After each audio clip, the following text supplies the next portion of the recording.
இன்றே டவுன்லோட் செய்து உங்கள் ஃபேவரட் ஷோக்களை என்ஜாய் பண்ணுங்க.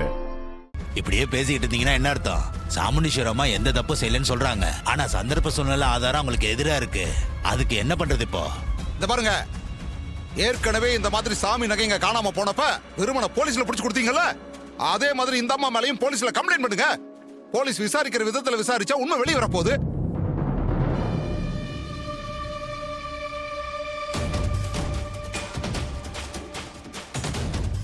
ஆமா, இவர் சொல்ற மாதிரியே போலீஸ்ல கம்ப்ளைண்ட் கொடுத்துடலாம். எனக்கு ஒரு சட்டம், இவங்களுக்கு ஒரு சட்டமா? இந்த பஞ்சாயத்து பாரபட்சம் இல்லாம நடந்துக்கணும். ஆமா, போலீஸ்ல புகார் கொடுங்க, அப்பதான் எல்லா உண்மையும் வெளியே வரும்.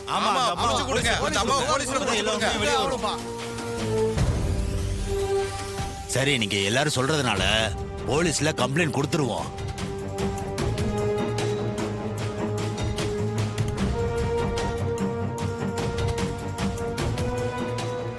ஐயா, எனக்கு ஒரு நாள் டைம் கொடுங்க. சிலை யார் எடுத்திருப்பாங்கன்னு எனக்கு தெரியும். நான் சிலையை கொண்டு வந்து பஞ்சாயத்துல ஒப்படைக்கிறேன். இல்ல இல்ல இல்ல, டைம் எல்லாம் கொடுக்க முடியாது. போலீஸ்ல கம்ப்ளைண்ட் கொடுக்கறதா சரி.